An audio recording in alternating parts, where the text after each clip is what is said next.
Good day, evening, morning to you listeners for another fine weekly, sometimes tri-weekly installment of Q the A podcast.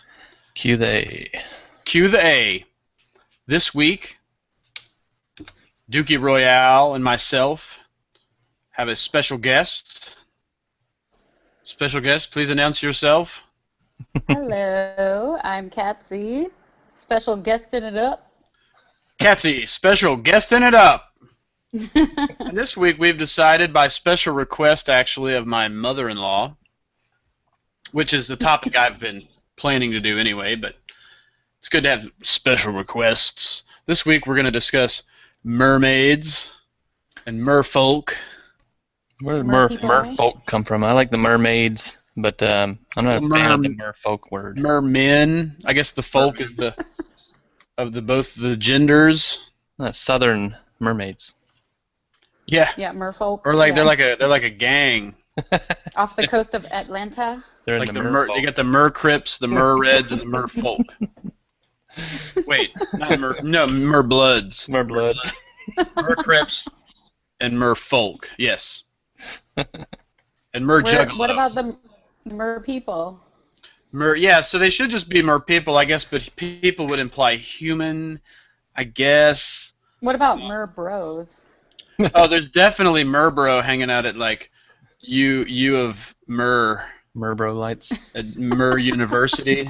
They're like totally broing it up down in the underwater worlds, working on their. Well, they're from the Hollow Earth. Okay. These mermaids so are they from went the Hollow back. Earth. They went back to the Hollow Earth. Now, yeah. So there's the hollow. Okay. So, but let's see here. Do we want to talk about the documentary first, or do we want to? Yeah. So I think most of our podcast basically is based off the request from Kevin's mother-in-law, but also that we watched a documentary from Animal Planet called... It's called Mermaids. Mermaids. A Body Found. Yes. And then there's... And then the new evidence, right? Yeah, second one was New Evidence. Was that even on Animal Planet, the New Evidence? Or was It was totally I think Animal so. Planet. Okay. And I originally saw that first. Anyone can find those episodes online. You just search the title. Or you go to facebook.com/QVA podcast. Just post it right there. Yeah. Absolutely. The first one is pretty long and pretty convincing. If you are... It was released in 2012. Yeah, if you have little to no idea. May 27th, 2012. That's correct. Which is actually my anniversary. That's exactly the day I got married, actually. Oh. Strangely enough. Conspiracies. Uh-oh. It was exactly my wedding date. This movie was revealed to the public. Yeah, so this movie... You had something to do with it. I knew it. For a minute there, I thought it said it was directed by Sid Barrett, but it's actually Sid Bennett. That'd be really cool if it was Sid Barrett. I would have believed it if it was by Sid Barrett. Yeah, it's Sid Barrettish. But yeah, this documentary, quote unquote, are we going to ruin it for our fans and tell them about the documentary? We probably should, yeah. Okay, to our fans, if you haven't seen this yet, go pause this and watch this before you finish the episode. Otherwise, we're going to spoil the whole thing. Yeah, because we're going to go through all the details of it and what happens and what doesn't happen, even to the end, and the second series. Got to have the second one. Yeah. So basically, I think the entire documentary is basically based off these NOAA, which is the National Oceanic and Atmospheric Administration. These sounds that they captured at one point. Was that 1997? I think is when they... Mid to late 90s is when it happened. Right. So they recorded some dolphin-like sounds, but you can clearly make out that it's a deep and complicated language. These mysterious sounds in the ocean are called bloops. And I'm not sure. Do you remember? So later on in the documentary, they find some bloops that were in South Africa. Do you remember if those were real or not? Bloop? I don't know. Yeah. I know that at the very end of the body found episode that they do say that the bloop in the United States is a real recording, 100% real. Okay. But I'm not sure if they said that the South African one was real or not. 100% real, or if it was Like 90% real. some kind of made-up UFO type situation thing. Like layering dolphins with whale noises. Yes, exactly. Yeah, or like some kind of auto-tune animal singing. It's just basically T-Pain. That's all. Yeah. It's T-Pain, and he was on a boat. He's like, I'm on the boat, but then he fell in the water and evolved into an aquatic ape. Like they just happen to be shooting on the same day. The fact that he's black has no connection to the ape reference. This is all scientific, guys. He fell in, yeah, and he auto-tuned the ocean. Is it a big hit? Yes. I like that petition, auto-tune the ocean. There you go. Hashtag auto-tune the ocean.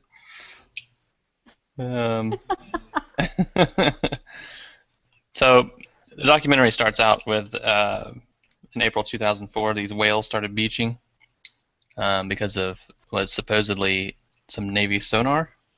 On the US coast Navy of ship. Washington State. Correct, yeah.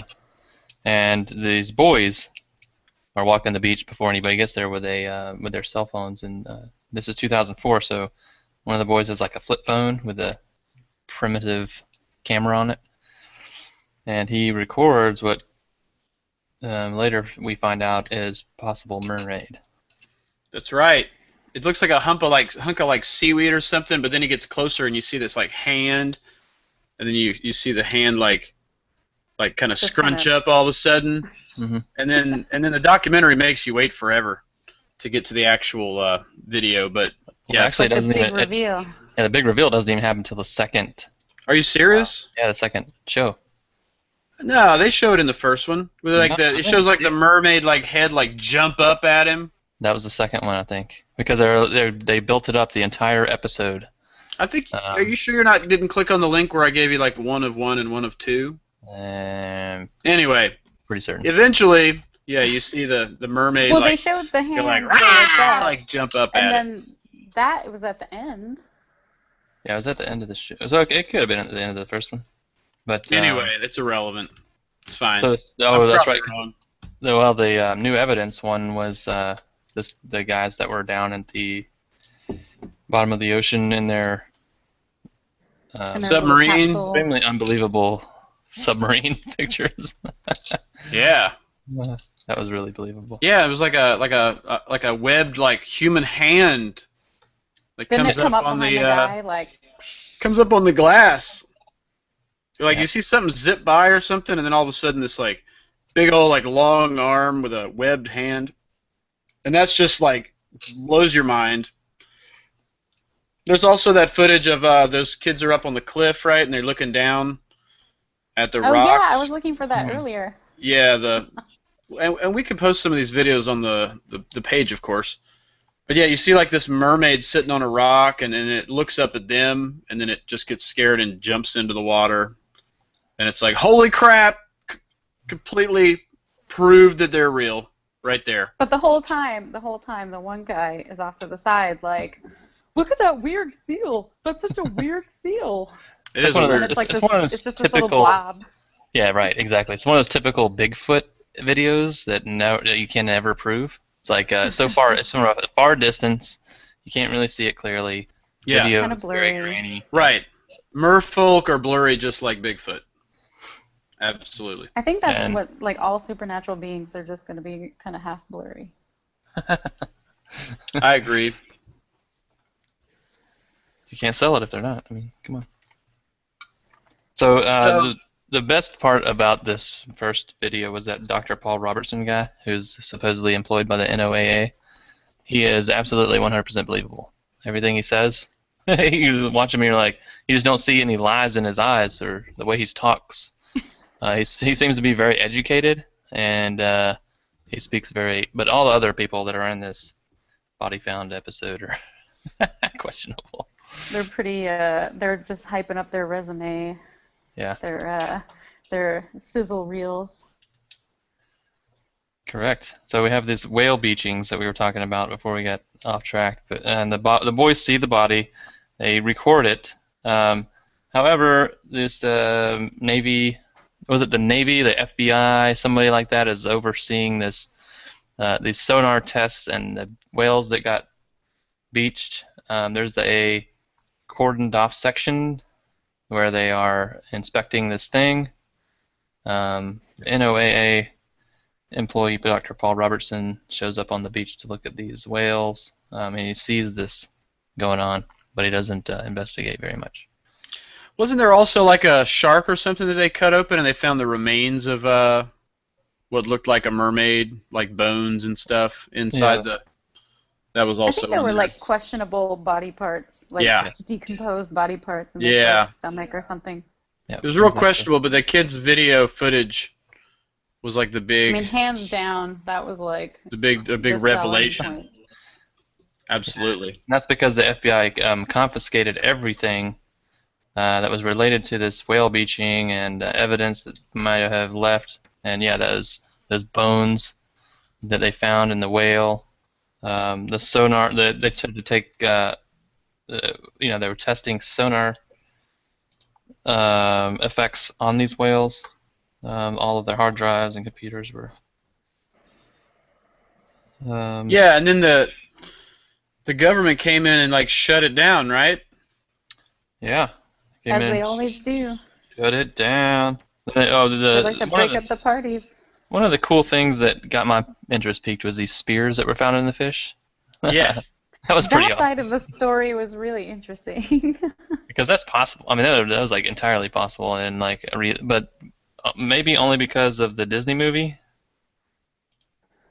Supposedly they had made some kind of spears out of spearfish. No, it was stingrays. Out of, like, stingray barbs. Stingray barb, which is what killed Steve Irwin, right? That's correct, right through the heart. Yep. Mm-hmm. He was shot through the heart, and he's in pain. Actually, funny, not funny? Stabbed through the heart. Too soon? It's not too soon. It's been long enough. We're fine. His daughter's like a teenager or an adult now. It's fine. Yeah, it's all good. And she gets no play on Animal Planet. She's pretty boss though. She's an advocate for animals. That's good. I'm a fan. I'm posting all these videos up on Facebook right now. All right, go check those videos out. So there's like a big government kind of science cover-up, right, about this evidence. And then they're wondering what are they trying to hide? You know, I guess they're saying that their sonar sounds are not, dangerous or whatever. They're not responsible for the mass beachings. The mass beachings, and then they're of course covering up the fact as well that there are these merfolk, these mer people that are possibly, being. It's like the Holocaust going on down there, They're being washed up all over the world. Out. Yeah, so not only is the evidence that they exist, it's that they're being murdered. So it reminds me of a song by Death Clock called Mermaider. I don't know that. From Metalocalypse on Cartoon Network, Adult Swim, whatever. Whoa. They had a little ditty called Mermaider about mermaid murder. Oh no. Yeah. Also, Flight of the Conchords had a song about mermaids. Oh yeah, that's true. What happened to them? Mermaids. Are they still releasing music? Flight of the Conchords? No, they're done. They decided to quit while they were ahead, which is man. It's annoying, but it's sometimes best in the long run to do that. You become like legendary. Yeah, but what are they doing in the meantime? Like, I haven't seen either of them. Like, actually, Jermaine has been in a few random things, but what's the other one's name? Brett. He actually has done a lot of stuff. He does movie sound scores. He did all the music for the latest Muppet movie. He's doing real well. Wow. Brett and Jermaine. Brett and Jermaine, and then Murray. Brett and Jermaine. Murray. They're Murray's. He's just an actor. I've seen him in a few things here and there. Well, we've all seen Brit as the prettiest elf in Lord of the Rings and all those movies. Yeah, exactly. They're not. They're good. So The girl that was obsessed with Jermaine. she's amazing. Kristen Shaw. Yeah, Yeah, she's she's in like great. a news TV show. Right? Yeah, we were referencing her last week actually. She's That's on, right. and I realized actually we were talking about that show. We actually it was kind of gave a spoiler without warning people about Last Man on Earth. Uh-oh. I just totally like started talking about cast members that if you watch the first couple episodes, you should not be aware that there's any other people existing on Earth. But whatever. It only affected 100 of our listeners. Sorry, guys. And it's still a hilarious show. She's also the best character on Bob's Burgers. Yeah, she's fantastic. She's really good on pretty much everything, I think. But I could see how some people Yeah. find her extremely annoying. I mean, that's a kind of a love it or hate it type of humor and voice that she has. Does she do like the same character in every show? Kind of. Yeah, because that would get annoying. She's a very unique person, So that's how it goes. So what else about this documentary? They got this amazing footage. It's so compelling. When I first saw it, I did not know that it was. I'll go ahead and say it. I did not know it was fake. I didn't either, because they come at you like in the beginning with like so many. Yeah, they come at you with like facts and people verifying all these details like right off the bat. Like they have this guy like Dr. Rodney Webster. Rodney Webster was the for me. Oh, the one that knocks you off the plank? Yeah. Okay, so he's the guy that verifies that the bloop sounds are a language. So basically, you're hooked into this. All of a sudden, you're like, well, the bloop sounds are an actual language, so these are real. All of a sudden, these have a possibility of being real. It brings you from like 5% believability to like 85% believability. Yep. You got a lot of hope going on, Well, because he's from the University of South Florida, so he should be very fluent in the language of dolphin. It's all aquatic around Bless there, you. right? There's just this. Of course. 3 sides of aquaticness in Florida. Exactly. So all there. The manatees in Florida. There's sharks. They know everything. Yeah. And I believe Man o' wars, jellyfish, all that. All that jazz. Anemones. Aquaman, he's probably there too. Oh yeah, Aquaman. Well, he protects the ocean life, and Captain Planet, of course, just protects the whole planet. Yeah, he's pretty busy. You gonna go watch Ant-Man? Ant-Man? What is Ant-Man? It's the newest one that's gonna come out soon. Really?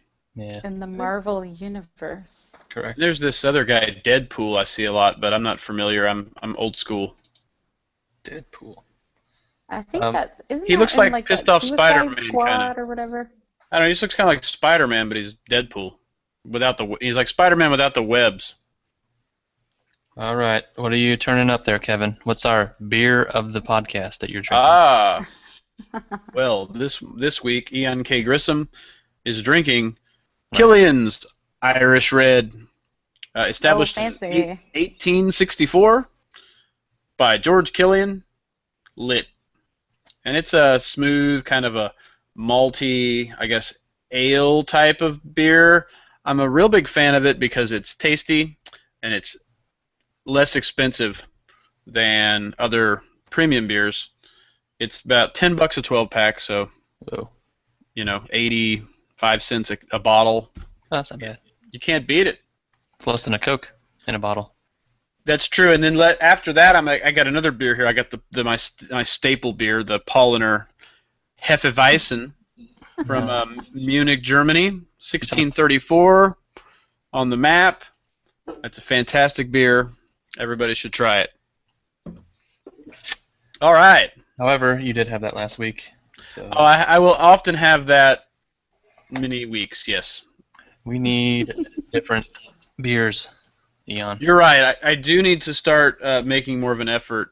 Well, I've been pretty good, but there's been some Let's get some overlaps. sponsors, some local breweries. Come on now. There you go.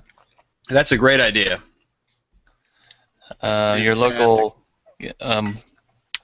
Taco Mac has 100 or so different beers. Oh yeah. You can stop by. Oh yeah, they got. There's a lot of options. I'll just start diving into. And then one of these weeks I'll just surprise us. I'll probably be drinking water. Or shots of Whoa. liquor. You slow down there, buddy. Yeah, let's do an episode where I do shots for an hour and a You can half. always switch to Let's the do that wines. then. And every time we make some obscure reference to something weird, I'll have to take a shot. You could be like one of And those. our listeners too. You could be a vegan-like wine taster, and spout all of your information to the world. Vegan wine. Vegan-like. Mermaids. So Mermaids. I've seen Disney's The Little Mermaid many times. Hey, they got the barbs. They use the barbs to kill things. Exactly. do. See, they're using real Yep. science on that show. Real science. Maybe that's where the show got their idea for the barbs from. Yeah. So the show. Well, then it's got the follow-up documentary, which is called New Evidence, and it's pretty much they don't give you any new science per se. They just got some new. They just have like videos 5 to show extra you. clips. Yeah, they got some new videos that are supposed to be more compelling, and they are in some ways. Actually, in many ways, they are. They're better. So those are what I saw first, and let's see. And then also, of course, they talk about. So they give you a lot of science in these documentaries. That's actual real science. They really get you going because they introduce you with the aquatic ape theory, which is, some people say it's not real science, that it's just like hypothetical, could be science. There's no evidence, quote unquote, evidence to support it. But I like the aquatic ape theory because I mean we could talk about some of the points of the aquatic ape theory, like absolutely. we sweat, humans sweat, which I don't think any other mammals do. Land mammals. The salty tears thing. Yeah. I wonder if that's true. Salty Google tears. it. They mentioned how we have the webbed fingers. Yeah. The partial webbing. Partial and webbed. yeah. Like it's going away. So what the idea basically is that monkeys were out on had evolved onto land, and the ones that lived by the coastline would often be out there walking around, spear fishing. They would started giving birth underwater. They would, I guess they basically just started adapting the ability, just as earlier life adapted the ability to come out of the water. The aquatic ape then developed the ability to go back into the water.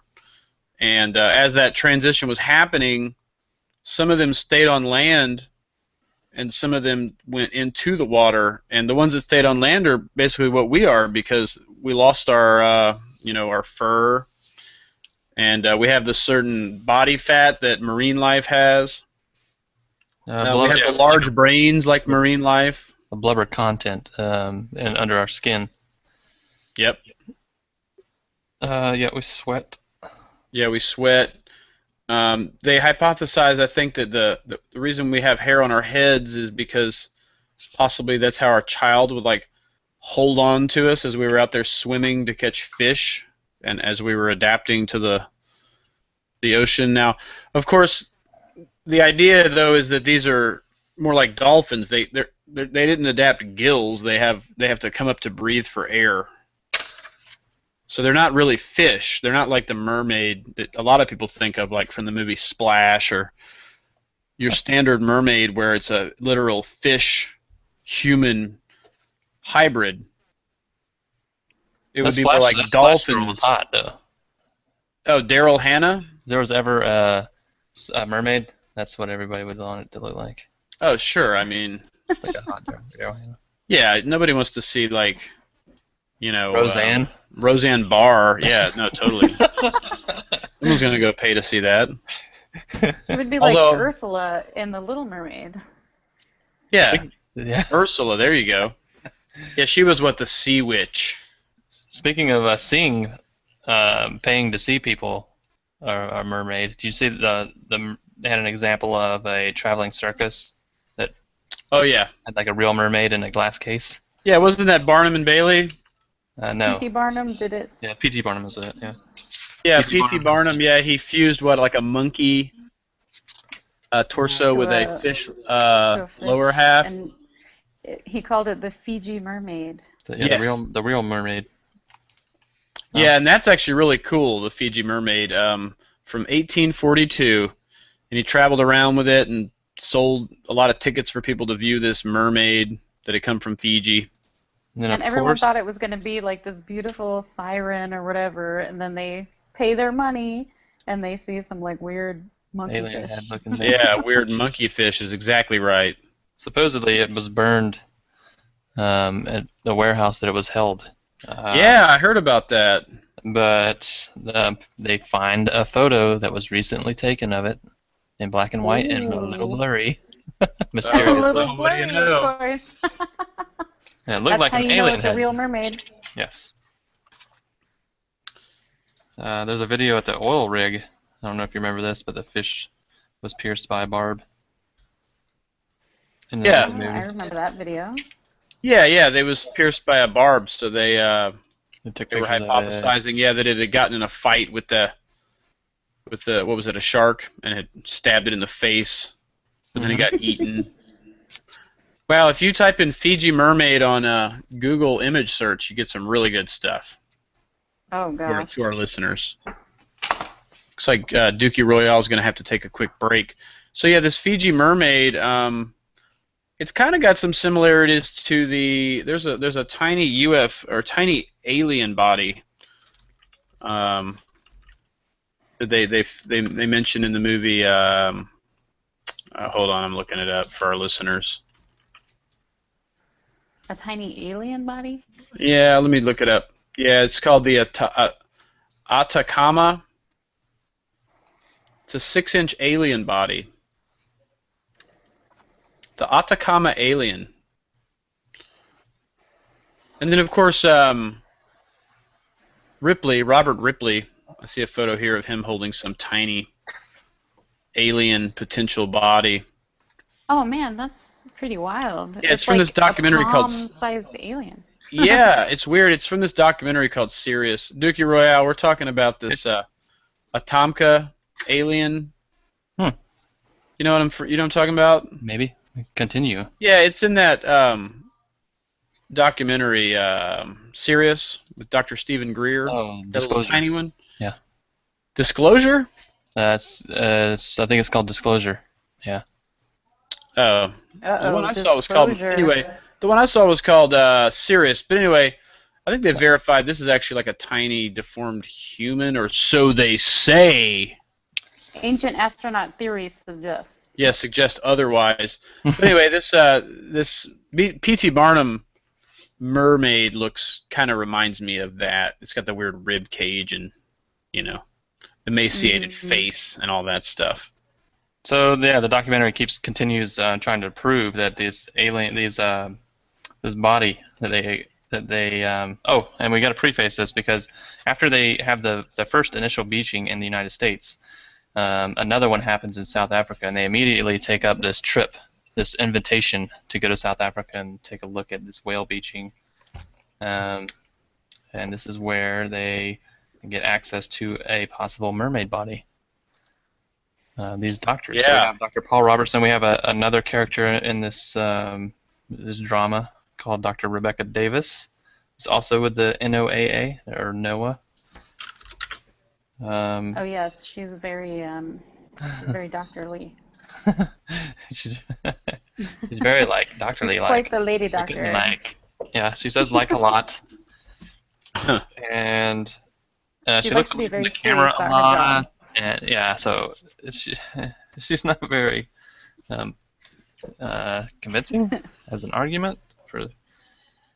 But She's lame. yeah, she's so lame. So it takes them like 36 hours to get to South Africa, but in the meantime, officials have already been there and possibly scooped up any evidence of a possible mermaid. They think, but the parts of a shark nearby were pretty strange. There's a barb in the shark, right? Yep. Oh yeah. A That's barb right. and the shark. And we're not talking about someone named Barbara. We're talking about a barb from like a stingray. That has been fashioned into a weapon. A weapon. Clearly by mer people. Yes. Exactly. Clearly. Clearly. 100% without a doubt. Sukalos will agree. Sukalos agrees. Oh, of course. Aliens. Aliens. But they find this these body parts, right? That they are suspicious of, and they take them back to a lab to check them out. It turns out that they find omnivore teeth. Right? It's omnivore teeth. Okay. They get DNA tested. So they Okay. have this. They have it sent off, right? The DNA. They have it sent off to Maury's guy. Yeah. They find bones in the tail fluke of this thing inside a shark. They also have a skull they have the skull casted for later evaluation. The pelvis, they can't find any matches of any known species on the world that matches this animal. So they're having that looked at. They're going to have it x-rayed. The blubber content in this animal has cold water resistance, which is only a quality in mammals, land mammals. Cold water resistance. Impacted by sonar, just like all the rest of the whales, which this is found in another animal. But we know that it was killed, apparently, by the sonar. Large spleen, which is common to mammals. But then we're introduced to Dr. Stephen Pearsall, who looks at, he's some kind of mammal expert, I would say. And he's called in to look at the crests of the head, which are kind of same as a human, but he ends up finding out that, or turning the hip bone, what do you call that, the x-ray? He turns it sideways and realizes, oh my god, this is the hip bone of a human. It's a human pelvis. Or humanoid. What? Yes. Yes. So now we are almost 100% convinced that these We're getting there. are absolutely real. And we have the pelvic bone, and we have this other guy, Webster, who says that he knows that these recordings are in language. Oh yes, Rodney Mystery Webster, DMs. We're building it up. dolphin linguist. Yes.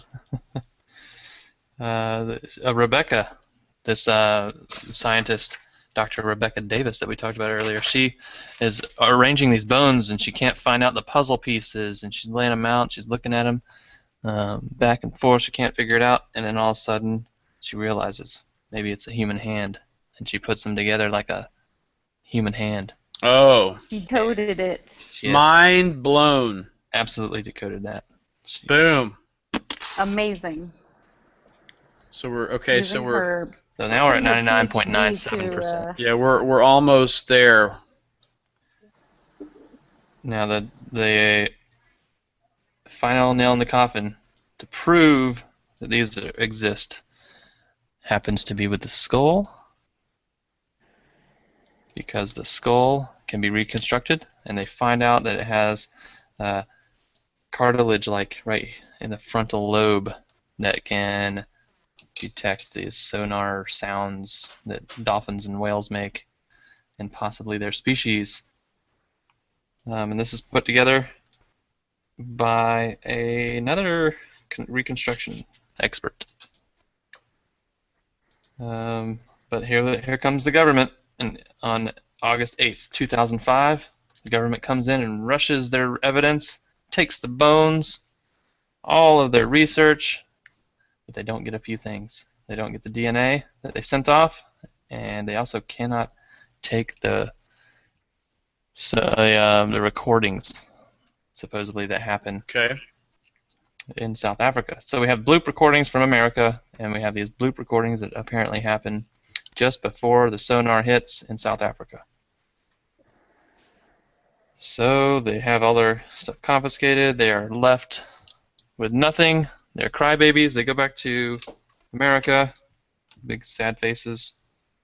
Wah. The DNA results come in. They're listed as What are Not they the father. Maury Povich, not the father. Not the father. They are contaminated with human DNA, Oh no. which is a nice way of the government saying you're a fool. Your junk doesn't exist. Mermaids, you weirdo. They don't exist, but everybody else knows that's watching this show. It's just like Roswell, the Roswell Cover it up. crash, man. You know, Yeah. they came in, they cleaned up the evidence. They told them this isn't a mermaid, this is a weather balloon. Just like JFK, just like the Oklahoma City bombing, the government did it. That's right. They're covering it up. So We know the truth. guess what happens? What happens? Guess who comes through? The kids on the beach. Oh yeah. Aquaman. They come through. Oh no, it wasn't Aquaman. He did No, not. Aquaman. They shot Aquaman execution style. Oh man. Yeah, they put him. Yeah, That's he's pretty rough. done. I know he's done. Aquaman-like. He should have been able to dodge it. Well, out of water, he's terrible. Oh. So yeah. Yeah, a he's fish just out of pretty water. useless outside the He's water. a fish out of water, exactly. So the kids had the video footage. Yeah, guess what, man? They come through. Like the FBI did not confiscate the boy's cell phone because in 2004, man, not a lot of people had those camera phones. Yep. And they had I'm their, so they glad had that they had their little razors or whatever. Yeah, a little flip phone, a little Nokia, as some people call it. Their Nokia. Walter White phones. Yes, little burner phone. Yeah. It had the square lens. Yeah. With the high quality. The 4:3 ratio. Yeah, with like a Some nice 320. 320 by 240. 320 by 240. That's Yep. right. Every pixel counts. They all mean something. They all mean something. So, So these kids, then they come through. There's the camera. So we yeah, Here's and then you just see it, man. It's all out there in the open. Yes, you see the The head. hand that does the and then oh my gosh, It jumped surprise out. mermaid. Yeah. It jumps out at them, and it's creepy, and you're like, oh my god! I've been waiting an hour and a half for this. I They had had to to- sit through some doctors to get to this footage. Definitely had to preface that for you though, because of course. they had to The give you build-up. an hour and 45 minutes of preface, or else you Yeah. would never have believed it. And I already told our fans it was fake, so although we did tell them at the beginning to not. Yeah, go watch it. There's gonna be yeah. So anyway, It's still a fun episode. Yeah, get oh, involved it's in the very mystery. fun. Pretty Very epic. fun. I had to go rewatch it again. It was fun. Sometimes some a ridiculous amount of people watched it when it was live. It was Oh, it was yeah. like, what, 3 million people or something, which Yeah. is an amazing number these days with 200 channels. Back in the It made me day, think it was like a Halloween special or something. man, But I it remember wasn't. It was like before the summertime. I watched it and when it was live, when it came on, but I don't remember what my reaction was to it because I did not follow up on this mermaid thing. And I never saw the new evidence one. Eon sent me that, and I'd never seen that one, so that was pretty good. The new evidence. Well, what happens in the end now? So they hit this camera phone. They come to the rescue. The last 5 minutes, the scientists quit, and they can't stand it anymore. They're being conspired against, and they just have to leave and They leave. become video game developers. correct. Quitters. They fire T-Pain. and Yes. Fire they leave their T-Pain. boats. Hashtag stop auto-tuning the ocean.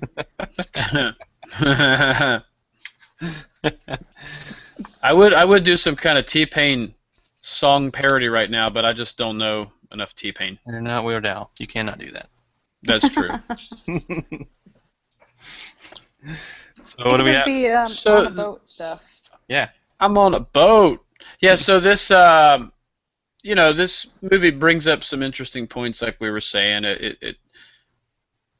It talks, obviously you have to, if you believe in evolution, then you're gonna be more open to some of these ideas. To me, so you got the aquatic ape theory, which is, that humans began kind of like evolving out of ape form on land, and then some of them went back into the ocean. But to me, it actually makes kind of more sense with the standard style of mermaid that's like a fish with like scales and gills that doesn't have to come up out of the water. So the idea would be that some life evolved out of the water and then kept going to become highly intelligent, humanoid, whatever we are. And then the fish life broke off in a whole different branch of life, and it became more humanoid, but still with its fish, scales and all that type stuff. And that to me is I guess there's absolutely no scientific evidence yet that's been discovered, because of course we know it will be. Stories of Atlantis, where these people, these mer people, lived there.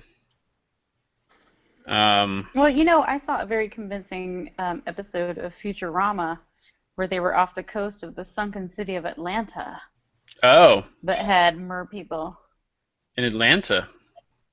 Yes. So this is Yeah. post global warming, I guess, on Futurama. Yes. Okay. Well, Atlanta wanted to be its own city center, so it broke off from the state of Georgia and it was put out in the Atlantic Ocean. Okay. And the caffeine from the Coke factories kind of sped up the evolution to mermaids. I see. That could happen. It's possible. In the future, Oh. anything's possible. Oh, I absolutely. mean, I can see it. It's a possibility. I mean, we love our Coke. I mean, do they have We do. a Sweet Tea County in this new Atlanta? Oh yeah, we do love our sweet tea, don't we? Yes. But so another what was I gonna say? What were you gonna say? The whole fish evolution. Oh yeah, so there's been, of course, sightings. In ancient. Well, there's the Odyssey, which had those sirens that were calling Odysseus towards the. They call you in. They sing a beautiful song to And you. they lure you in. Crash you into the rocks. Yeah, and they basically like seduce you. Yeah, and they bring you in and crash you and yeah, either they crash you or then if they can get their hands on you, they're gonna eat you. And he was able to make all of his all the guys on his boat wear earplugs so they couldn't hear the song, and then they tied him up to the main beam of the boat. And Like they the were able, bow or something. yeah, of the they ship. tied him to the bow. So of course he was trying his best to get free and go get to them, but he couldn't. And then apparently because he heard them and they couldn't fool him, that they ended up dying. Is how it works with them. It's a good excuse if you crash your very expensive sailboat into the rocks. Yeah, it was the sirens, man. Dude, they did it. It was just that He took one sweet, for the sweet team, siren man. song. Now their song, I mean, it's gotten like serious like mind control properties. I mean, they can just put you into this trance. I guess it's like hypnotism, or it's just so beautiful you get caught up in its allure. Well, it has to be because they can't get in your boat. They can't walk up they can't get in. They can't jump into your boat. Yeah. So they're going to get all the treasure. Now what's weird is that Starbucks has like the audacity to make this their logo. This siren. They're gonna You get know, sued. the idea that your logo would be this being that like fools you to come close, and then as soon as you get close, it like just murders you. That's kind of Well, what it's all coffee that does. pumpkin spice latte. It's kind of hilarious. It's like killing me slowly with your song, or something like that. I told my listeners that I do break into song occasionally, and apparently tonight's one of those nights. But then let's see, you got then you just have many other accounts of sailors seeing, women, mermaids popping up in the water and just like trying to just like wave at. I don't know what they're doing. They see them though, and of course the sailors they've been out at sea for months on end, and they're delirious and they're super horny, Yeah. They just So- want some of the ladies. Any manatee might have a sexual hole that they can get into. Right, so that's They the might- thing, is there's these manatees, that are seen and thought to have been what they thought were mermaids, which, yeah, I guess that's the thought. Yeah, if you're lonely enough, you're going to see that manatee and you're going to think she's some hot woman, some kind I of mean, because Ariel. totally, that's exactly what I see when I look at manatees. I've seen some women that look like a Yeah. manatee. That's for sure. Now, that's true. I was in Walmart And some dudes. and I saw some, yeah. Well, I guess a manatee implies a man, right? Yeah. And That's a true. womanatee would be a Call woman. them dugongs. Dugong. Yeah, Dugong is dugong another is what name the for a manatee. the Indian Ocean manatee, I think. Ah, okay. I believe. It's also a Pokemon. It's also a Pokemon. I listened to oh, it was a Pokemon, huh? I had no Dugong. idea. I think also it's I think also Magic the Gathering has a mermaid, if I'm not mistaken. I don't know, I'm not into the whole fantasy realm so much, No. so. Me either. I think it pretty much will. If it's fantasy related, there's guaranteed to be a mermaid somewhere. Yeah, now does the Unbelievable podcast, they don't have mermaids in their Tournament of Aliens, do they? I didn't. Yeah. I think they do. Do they? Okay, I guess that's why that's ringing a bell. Right now, yeah. Because remember, because in the last episode, which everyone must go check out, one of our best episodes ever. Yeah. We do talk about the Oh, Tournament gee, of thanks, Aliens. guys. I'm right here. What's going on? Hey, we haven't completed this one yet. This one will be the best ever after we're done. Yeah, pretty much the newest one's always the best ever. Correct. In my story. I'm pulling it up now because I said, I was making you didn't know who to choose, and I said I'll put you down for mermaids. Mermaids. And yes, I do think. No, I'm going. I changed it up, man. I'm going with Men in Black. It is confirmed mermaids are a 13 seed on the Tournament of Aliens from the Unbelievable podcast. Okay. So not a high seed. I'm going with the Pleiadians, which are number 1 seed. Well, the Now- Pleiadians, of course. Yeah. Also, are you guys familiar with H.P. Lovecraft? No. Okay, so H.P. Lovecraft was an author back in, I think, the 1800s, maybe 1700s. He's sort of like Edgar Allan Poe, but he's thought to be actually better.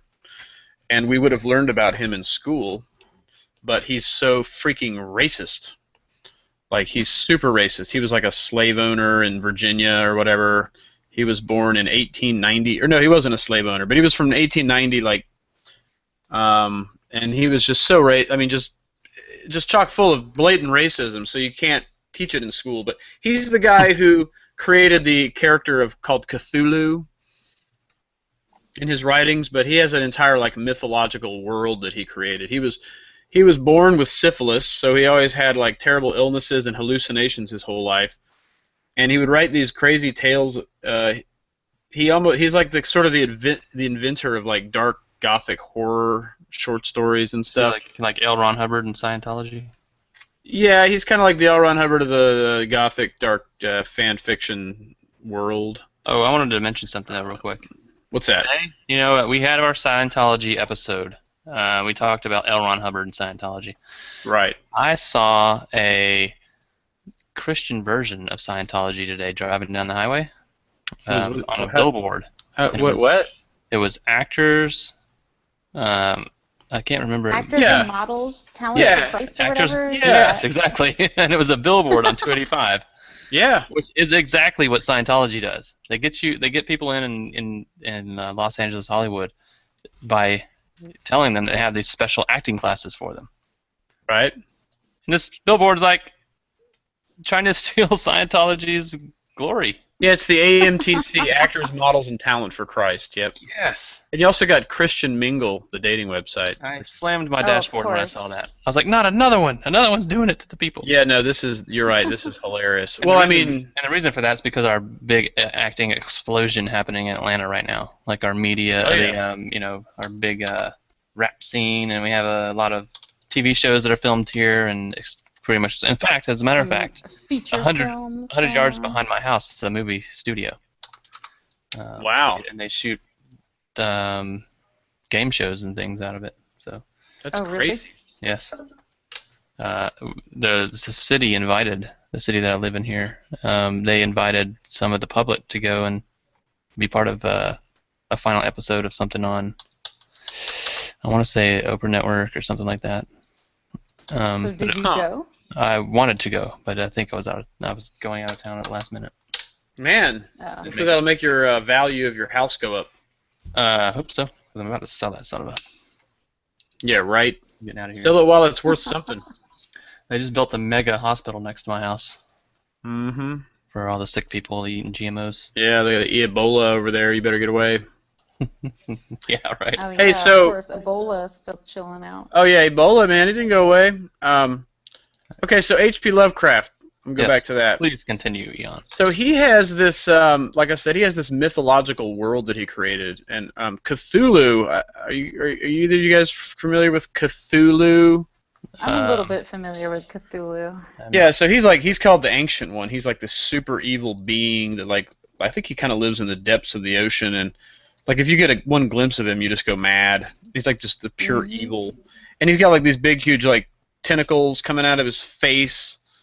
It's like so he's octopus face and like demon body. Demon, yeah, octopus, shadowy being, bad news guy, just like the worst of the worst.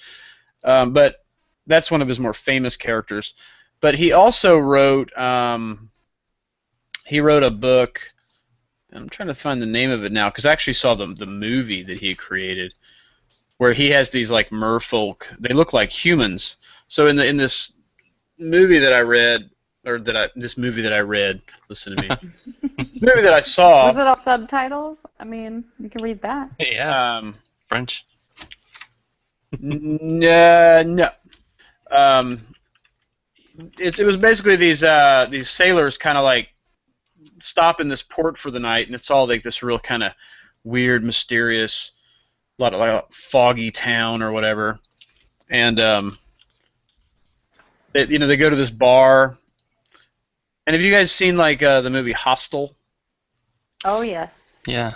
Mm-hmm. Yeah, so it's kind of like Hostel, except for instead of them like kidnapping you and taking you to this like murder place, they just like kidnap you and then they like reveal themselves as like this, like they're like these merfolk people with these big teeth, and they just like eat humans. It's really creepy, actually. They're amphibian humanoids, is the way they're described, but they're yes, his form of. And if I was a sea creature, the last thing I'd want to eat is a land animal. We're disgusting. I'm gonna find that reference here. Yeah, the deep ones. They're an merfolk, and they're often an evil race, or at least dangerous or alien to land dwellers. I would assume they're all gonna kill us. That's what I'm assuming. I haven't heard of a mythological mermaid that's nice, except for that one movie. Well, no, the Little Mermaid. She was very nice. And Splash, they were very nice mermaids. And Splash so that's another thing in those two stories, that when they get out of the water and they dry off, they like just grow human legs, and they're forever human. They can't go back. And they can go back. No, they can't. You're stuck on land. No. I thought that they could go back. No, they totally. The second they get wet, they get their tail back. Oh. In Little Mermaid, she was trapped because she had given up her voice to Ursula, the sea witch. Yeah, so she couldn't tell Eric. Where she had like the little shell or whatever. Yeah, because Eric heard her singing, and he knew that whoever sang like that was the one for him. But she didn't have her voice, so she had to convince him otherwise. But of course, then Ursula appears, and I don't want to ruin the Little Mermaid story for our listeners. But Ursula, of course, then comes up with her beautiful voice that she had stolen, and put it in that shell. So was it Splash? Even though Ariel signed the contract. She did. And Ursula had all those other mermaids that she had tricked, and they were like all these little shriveled up little like worm people that were all helpless. Remember that? Yeah. Yep. So was it Splash? Was it Splash where she loses their fish body? No, in Splash she comes out, she dries off, she has legs, but every time she gets wet, she turns back into a mermaid. But the guy doesn't. The guy that meets her. Bathtub thing? Yeah. So the guy that meets her, played by Tom Hanks, he doesn't realize she's a mermaid. He just finds this like hot naked woman on the beach, who's all like super hot for him and stuff. So he takes her back to his place and has his way with her or whatever. Yeah, and then she goes into the bathtub and she's taking a bath and she's in there. She's like total fish form. And there's one part where he's trying to come in there and she's freaking out, like blow drying herself, trying to turn back into human form again. Your pussy smells. Oh my god, it smells like fish. Yeah, and he's getting all worried about her. He's like trying to beat the door down or whatever. Finally, he breaks in and then he sees she's turned back into a human. Are you cooking salmon in there? Oh my god, is that your what? You got Rick Moranis, of course, the scientist who's trying to. Wait, no, is it Rick Moranis? I think I might be wrong about that. It's got to be Rick Moranis because he's a scientist. I wonder if it's Rodney Webster. Yeah, right. Yeah, it looks exactly like him. Yeah, yeah. Hold on, the cast. Of course, Daryl Hannah is played by. Oh, it's Eugene Levy. That's who it is. The young Eugene. He's younger in the other scientist. The other scientist. The other scientist. But yeah, and that's just kind of a funny love story that our listeners should definitely check out. Interspecies love. Interspecies love. Yeah, I wonder if they can procreate. They never really answer that question in these mermaid love stories. When I was looking up the topic for tonight, I just did a little mermaid history searching, and one of the topics was do mermaids get their periods? And I had to immediately close out. Well, I mean, if they're mammalian, I would assume so. Or they go into heat of some sort. Does that do mermaids get their periods.net or .com? That could be a bestiality site. Oh. I think that's why I just like closed that tab out because HotAnimalPorn.us. I don't think I want to venture into that. The FBI will be knocking at your door soon. There is, yeah, and in my research I discovered that mermaids apparently are a facet of the furry community. Oh, really? Yeah, the amphibious fish mermaid beings of the furry community. Well, I guess furry extends out to all animals, not just furry animals. I worked at a manufacturing facility, and we had a full-out legitimate brony. Oh, the bronies. Oh, wow. Oh, absolutely. Yes. Brony, if you don't know, is a man who loves My Little Pony and dresses up like ponies. And yes, they love it. So he showed me a picture of his bedroom, and it was pink and light blue, and had pictures of My Little Pony all over his room and his big posters. And we would have lunch together. I'm not ashamed of it. I love Little Pony. It's my favorite show. I guess if you're like into that with mermaids, you'd be like a mermie. You know, I bet they're out there. Or and they may get paid as a fetish to visit people. A mer. I'm not sure. I'm not sure about my mer. Well, there's women. So there's women that like being dressed up as bears, like sure Care Bears, different colors and everything. Yeah. And Yeah. What was that? There's a movie where they have bear sex. Aphex Twin has a weird video of these big old plushy bears dancing. Was it American Gigolo? Deuce Bigelow? No, it's just a music video. No. Well, I'm thinking outside. I'm vocally thinking. Your stream of consciousness. Where I saw the bear thing. Was it American Gigolo? Where he like Deuce Big. Well, there was the animal. Where he visits the house and we were watching Better Off Ted, and there's this guy, and he seems like Mr. Charming and all, and this girl's like gonna go on a date with him, and then he just opens up and says, "Well, I really like to dress up like a bear and hang out in parks." And she's like, "Oh, really?" And he's like, "Yeah, it's really cool. You should come along sometime." Speaking of Ted, I have Ted. I have Atlanta premiere tickets to Ted 2. Ted 2. Yes. Is it called T2? No. Electric Boogaloo. It's called Ted 2. Electric Boogaloo. Ted yeah. 2. So, in Coney Island, they have the Mermaid Parade every year. Really? Yes, it's Coney great. Island. It's like Halloween in the summer.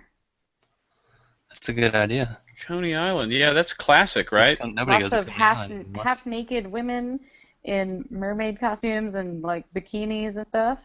I don't think I'll be allowed to Actually go. pretty fun. It's great. It's fun. Hey, so do you guys? Here's a trivia question. Do you know who wrote the original story of the Little Mermaid? Hans Christian Andersen. Ding, ding, ding, ding, ding. Katzi, Oh, Katzi sorry. won. Bing. Although unfortunately you did not answer in the form of a question. I'm sorry. Who is Hans Christian Andersen? Who is Hans Christian Andersen? Publication date 1837. So that's Wow. that's a real little tale from Denmark. The So Danish. Disney stole that That's one. right. And they have a commemorative statue in Yes. Denmark. Yes, and that is one of the most. I think that is the most photographed statue in the world. Wow. Yes. So Disney stole that one too, huh? Stealing They all had their to. They had to take movies. it. That's all they do, man. They just steal, No original thoughts. Every steal, movie is and just pillage and brainwash. They steal from the Grimm Bros and the Hans Christian Andersen bro. Do you even lift, bro? Do you even read, bro? Do you even Come at me, know bro. people, bro? Come at me, bro. Bro. Burr. Burr. Oh, speaking of which, I should need to take a sip of my burr. Burr. Yeah, when I was I lived in Orlando when I was like 17 for 3 or 4 months, and everybody down there was doing the burr. Wow. You're gonna go to the club, Burr? You wanna come? Burr. Wow. Huh. That was 1997. 97. I think back you mean in the that was day. 1997. 97. Oh, Naughty by nature, baby. oh no.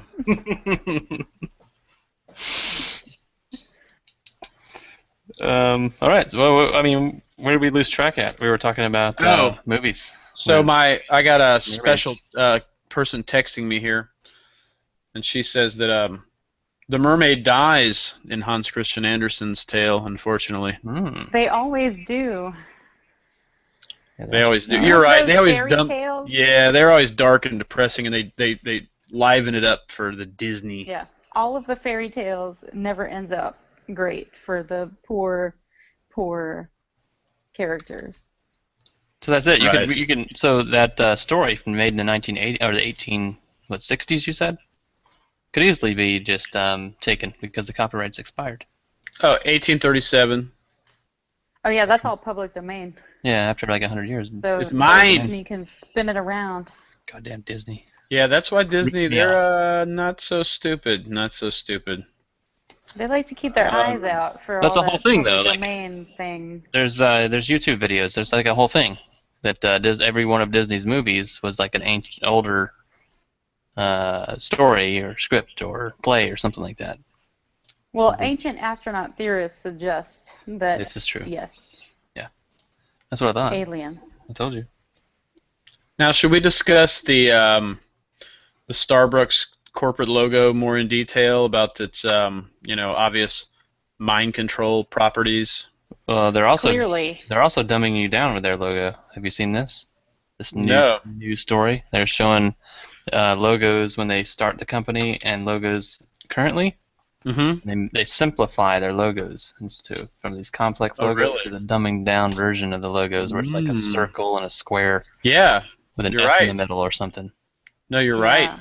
I can see how the logo It's is true. being more I can simplified. totally see that. So all of our listeners right now can just Google that even on your phone if you're just listening to us on your iPod or your iPhone, iTunes even. Just flip over to that Safari and look that up because there's some good graphics going around about dumbing us down with logos to make them more. The simplification of the Not to logos. mention charging way too much for coffee. So there's another coffee story in the news as well. Really? Yes, McDonald's, the biggest seller of coffee in the world, adds animal fat to the coffee so that it heats faster and stays hot longer. Huh. And they've been That's forced. hilarious. Yeah, they were forced by a court somewhere in the United States to publish this on their doors. To say that it's not vegan. Yes, exactly. Hmm. So, also, McDonald's French fries have lard in them, so they're not vegetarian either. That's right. And I figure if McDonald's is doing it, everyone else is doing it. Like Wendy's and KFC. You know everyone's doing it. Sure. Hell yeah. 'Cause they got the chemical labs to like break that shit down and look at it and say, oh look, there's animal products in this thing. Let's try. You know, that's what people are attracted to the fries for. And so now everybody's doing it. Yeah, they put the addictive additives in there, Hell yeah. so you can't help yourself. Now, I guess mermaids could be vegetarian if they wanted to. You get kelp, sea Yeah, vegetables. All the seaweed. Yeah. Bite down on some coral. I mean, Lord knows there's plenty of seafood they could get their hands on. Well, That's coral not is technically living, right? Living Yeah, but tree vegetables are technically living too. If you think about it. That's true. Yeah. That's It's true, and they feel pain. And there is such thing called a sea vegetable. Looks like a blowfish. Huh. Yes. There's a sea cucumber cucumber. Yeah, the also. sea cucumber. Exactly. Yeah. Exactly. But we don't know what all kinds of stuff is in the ocean. We've only discovered 2% what's in the ocean. That's right. If you don't remember that from the very opening line of the Animal Planet Body Found, mermaid, rewatch it. It'll convince you. Mermaids. The body found. So let's talk about the second part. Sure. Let's talk about the second part. The new evidence. Mermaids. Evidence. The new evidence. So this With one goes pretty starring quick. one Dr. Paul Robertson. Ooh, yeah. Yes, and he comes back. He's back. He has quit NOAA. He's on his own. He's being He's going rogue. Yeah, what does he say he is currently? I can't remember. Didn't Sarah Palin go rogue too? Yeah. Yes, She was going rogue. I think Sarah Palin might be a mer person. She's definitely a reptilian. Or a murderer. She could be one of those too, depending on her policies. Her policy. In Alaska, that affects 100,000 people. Hey, I got a joke. Let's do our joke of the day. Joke of the day. Ding-ding-ding-ding-ding. All right. Now this joke was told to me by my good friend Jacob, and hopefully I haven't told you guys this joke. But so this guy, he comes into this bar and sits down like this bag on the bar stool next to him. And bartender says, "What can I get for you, man?" And he's like, "I want a beer." And then he pulls out of the bag, he pulls this tiny little, like, 1 foot tall, maybe like 1.5 foot tall piano, and he puts it out on the bar. And the bartender's like, "What the heck is that?" And then he pulls this 1 foot, like, tall man, like a normal human, but he's like 1 foot tall, totally proportionate, puts them up on the bar. And this guy just starts jamming on the piano like he's amazing, just playing like ragtime, like saloon music, and everyone's just blown away at how amazing this little 1 foot man can play this piano. And bartender's like, "What in the heck, man? What? Explain this to me. How did you get this? What's going on?" And the guy goes, "Well, dude, I found this genie lamp, and I rubbed it, and a genie came out, and he said he granted me one wish."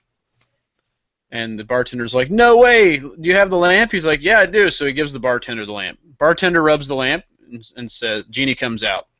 Says, "What would you like?" "Well, you got one wish." And the bartender's like, "Well, I want $1 million." So all of a sudden they hear like this like pounding on the roof of the bar, like doom doom doom doom doom doom doom doom doom doom. Like, what the heck was that? So they run outside, and like everywhere, all over the ground, are just like there's 1 million ducks laying all over the ground, dead. And the bartender gets pissed at the genie, and he looks at the guy who brought in the man playing the piano, and he's like, "What the heck kind of genie is this, man? I told him I wanted $1 million, not 1 million ducks." And the guy says, "Yeah, no joke. You think I asked for a 12-inch pianist?"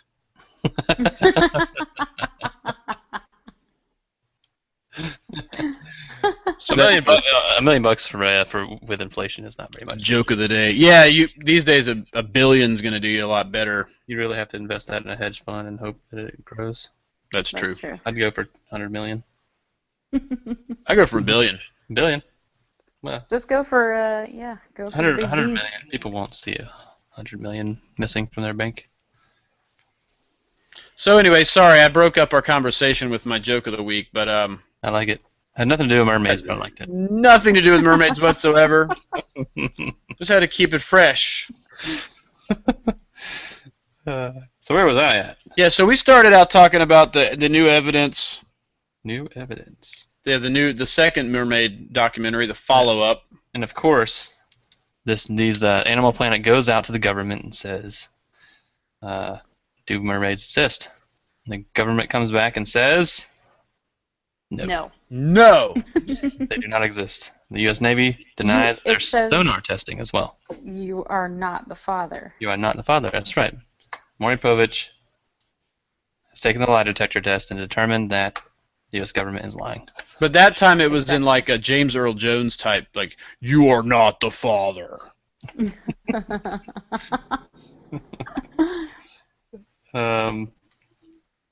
Let's say, okay, so we have the doctor in the studio on the new evidence new evidence show. He's roundtabling it, right? Yes, Dr. Paul Robertson. And he's Yes. absolutely amazed at some of these things that are coming out that he's never seen. He Because can't he's believe gone it. rogue. Yes.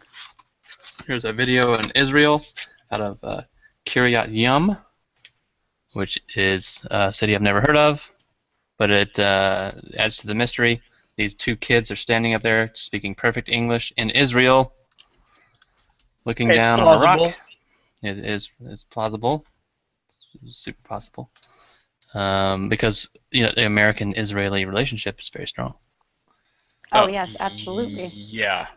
So they are standing on the side of the beach. They're looking down on this seal-type animal on a rock, and they are absolutely amazed. The camera's going back and forth, and the animal stays where it is.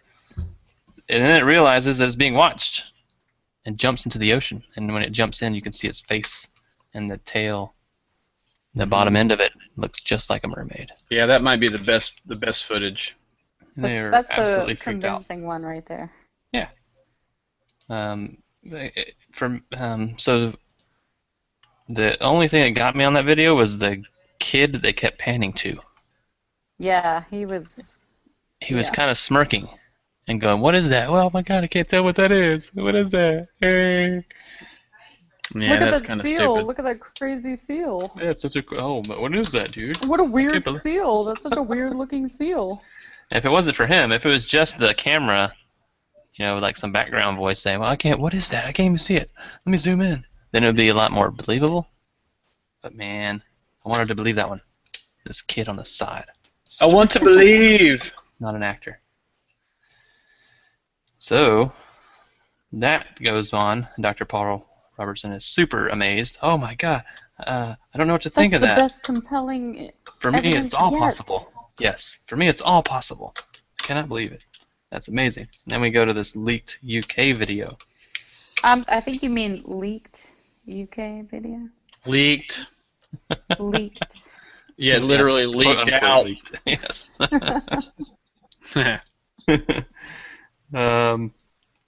Now, this officer denies object is a mermaid, of course, in the UK video. Who can describe the UK video? I didn't write much down about it. Which one was it? I can't remember that. What did? I'm not sure.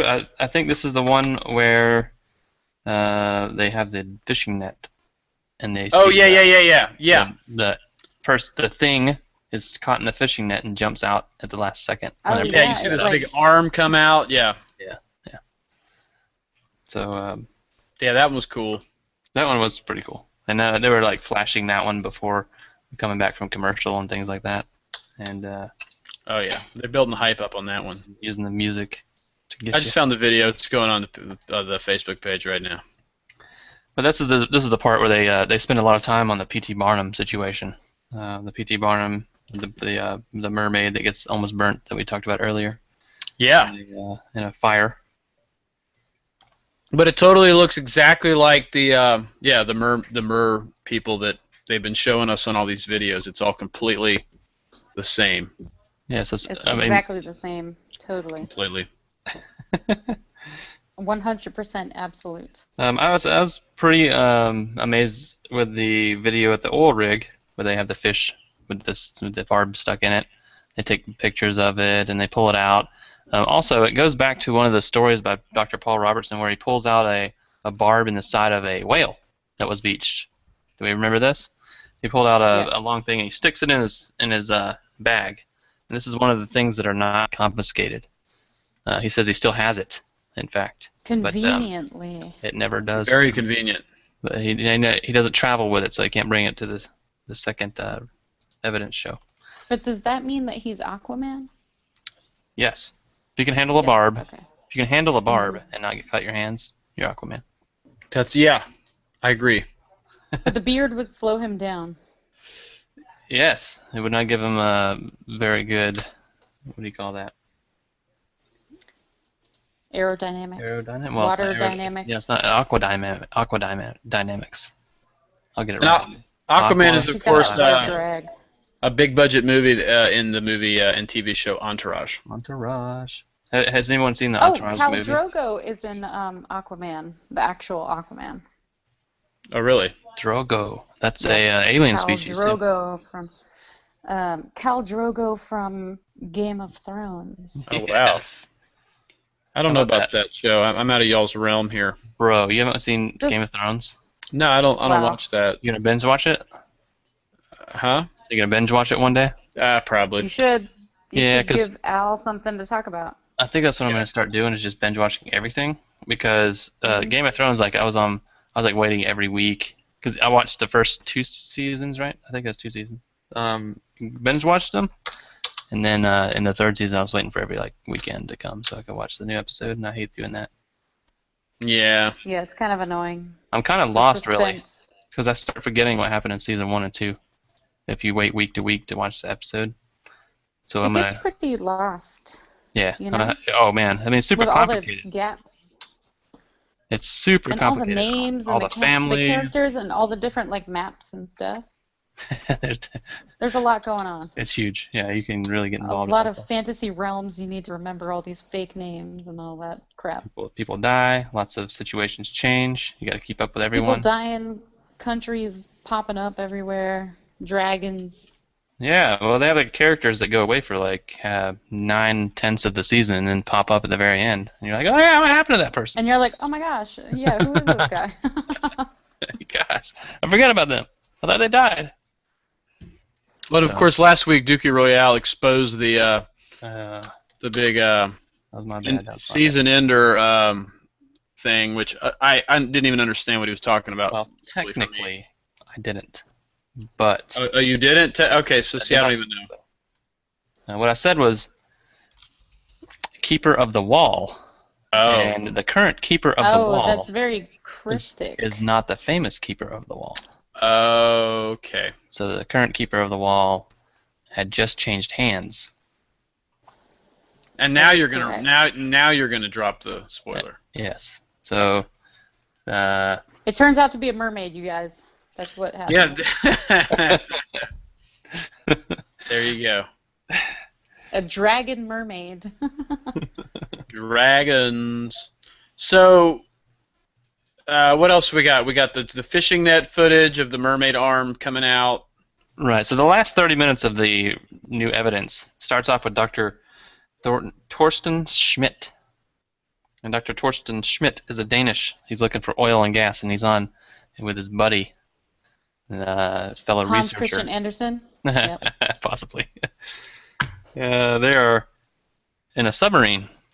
I don't know how you. They have this really crazy sound screen in front of them that shows all the sounds coming from the ocean in front of them, and they're really freaked out. They're down at the depths of the ocean. It's dark. They can't see anything. Their two little headlights are They're just looking at oceans, water coming by.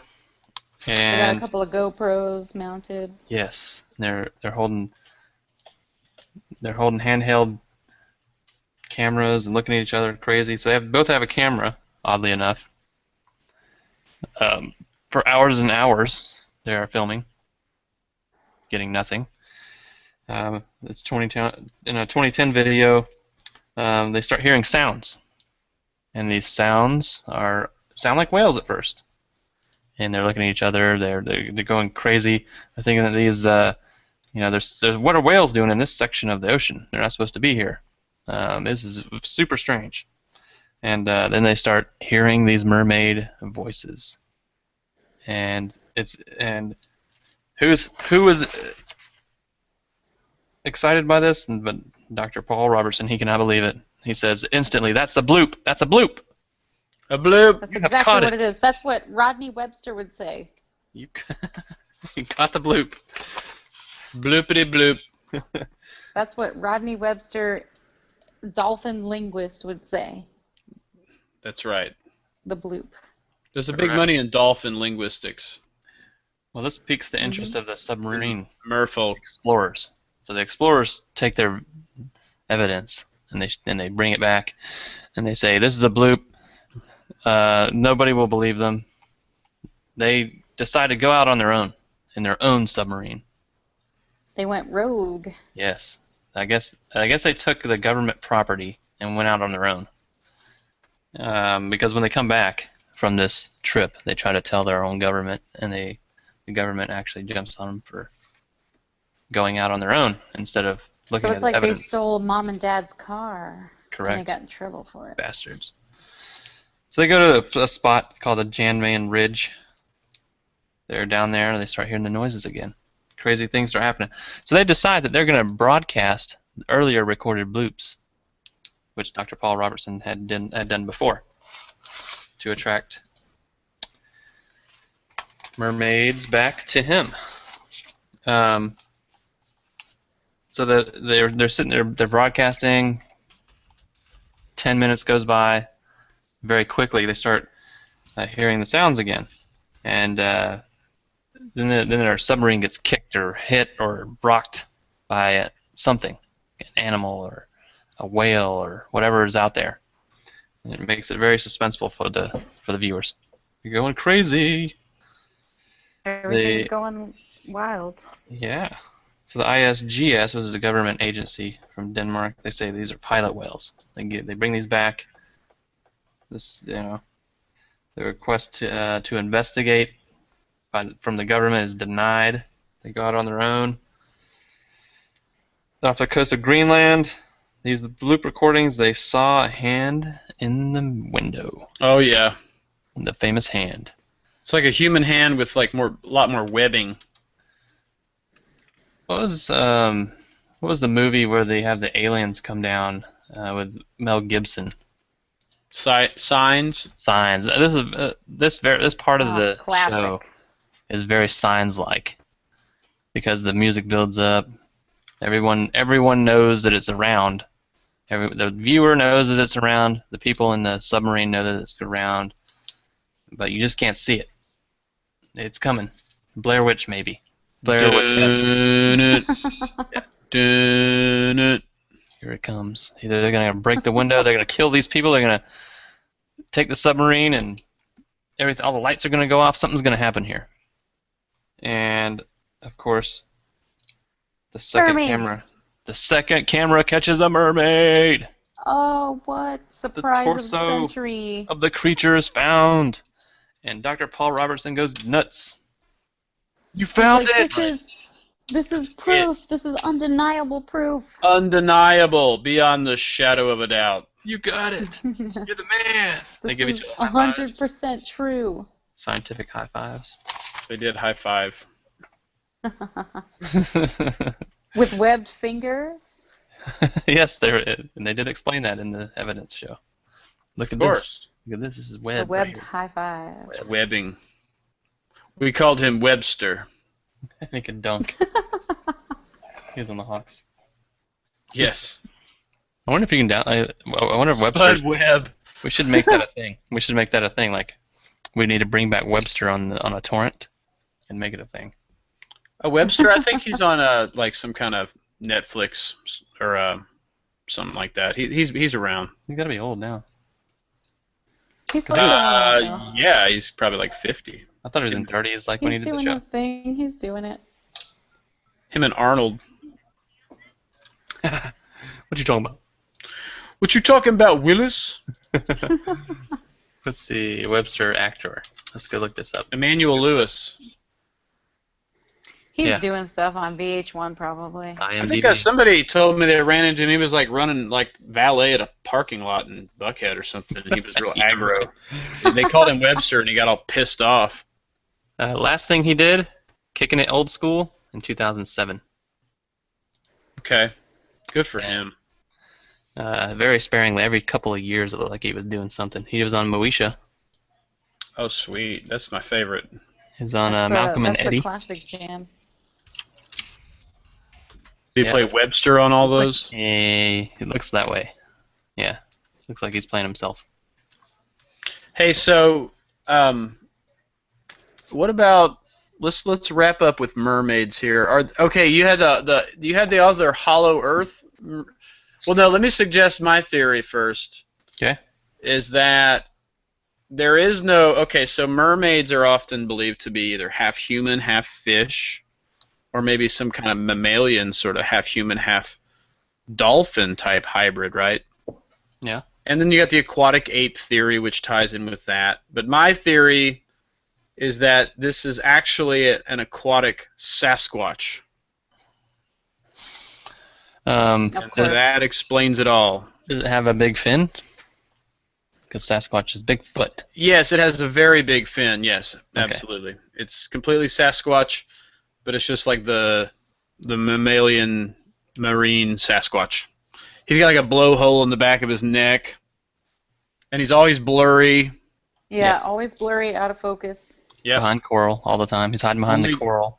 Generally, Yeah. only like rednecks spot him. You know, The sea anemone. instead of the hunters, you got the fishermen. See the connection there? Yep.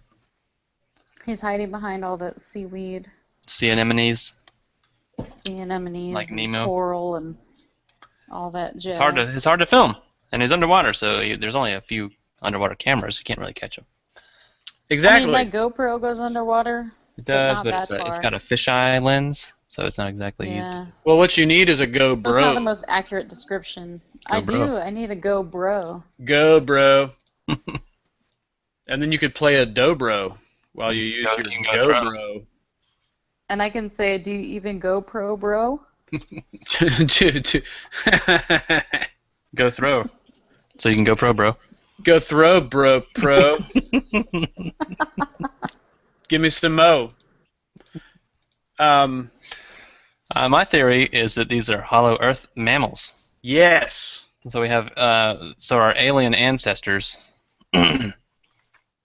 believe, Tsoukalos would agree, that these, He would. And that other guy that's like, the ancient alien mermaids. That's possibly- David Childers. David Childers was possibly Or Childers aware or of the whatever. mermaid. he's quite famous, In their actually. Vimanas. Vimanas. Uh, Stargates. He's, so I found some videos of him in like the 80s talking about the exact same thing. Nice. Yeah, he's legit. Yeah, he's got many books, but he's looking quite old compared to those 80s videos. Yeah, But, sort of like Von Donegan. I think he was one of the first ones to do Puma Punku, which Oh, was man. the holy grail of the ancient. That aliens. one's awesome. I do love that one. I just watched a special Ancient Aliens version of that on Netflix. Yeah. Netflix has this version of Ancient Aliens where it's the best of every season, but there's only 10 episodes or so on this DVD. Yeah, but that's actually bullcrap because That's every really good. episode is the best of Every episode is yeah. the best episode. There is no best of. You have to have the Uh, entire thing. There were a couple that I fell asleep watching that I just couldn't get into. It's because you're not was ready because for it. I think they It were was filling David Childress heavy, yeah. where he was just talking about the Vimanas. Tetzalchihuatl. I'm a big fan of Ancient Aliens. Just So- there was a couple we couldn't get a hold of. Sir, I got you off track there. And I told you, Dukey Royale, if you bring a hard drive over, you get all 7 seasons. Bam! So, but no, Hollow Earth. I'm a big fan of it. Our ancient alien ancestors that live in the Hollow Earth, still currently, have Yes, have they're there. yes, they have mixed with us, and Wow. they've created this underwater earth mammal that Nice. they also create negative energy in these mammals, and they feed off that energy. Oh, so it's kind of like the reptilians Yeah. Well, all aliens really feed yeah, off. feed off And some. it also ties in with that mystery we talked about a few episodes back about the green children. They wandered up from the hollow earth as well.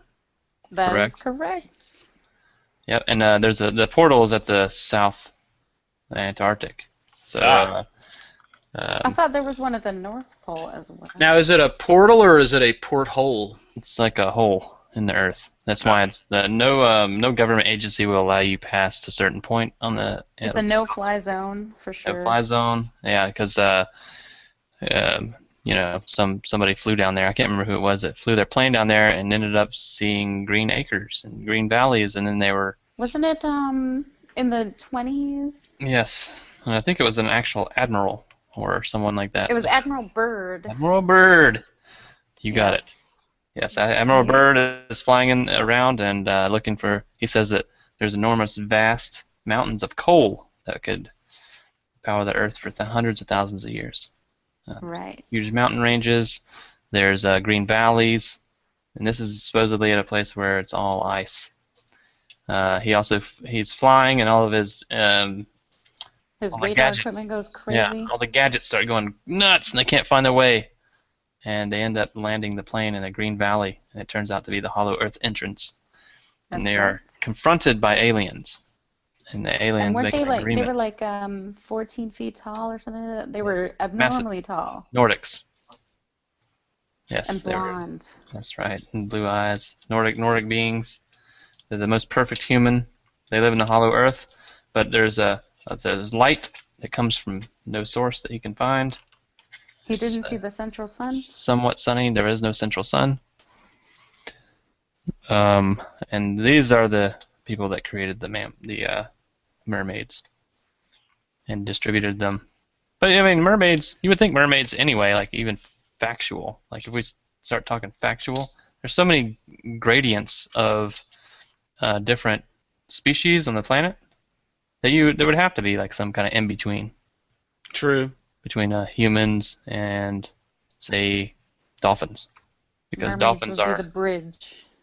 yeah mermaids would be the bridge between us. That's why there's ancient alien theories in the first place, because they don't know where we came from. There's people that say we're replaced by the I know where Anunnaki. we came from. We Yeah. came from Planet X. Well, true, and the Anunnaki placed us here. Exactly.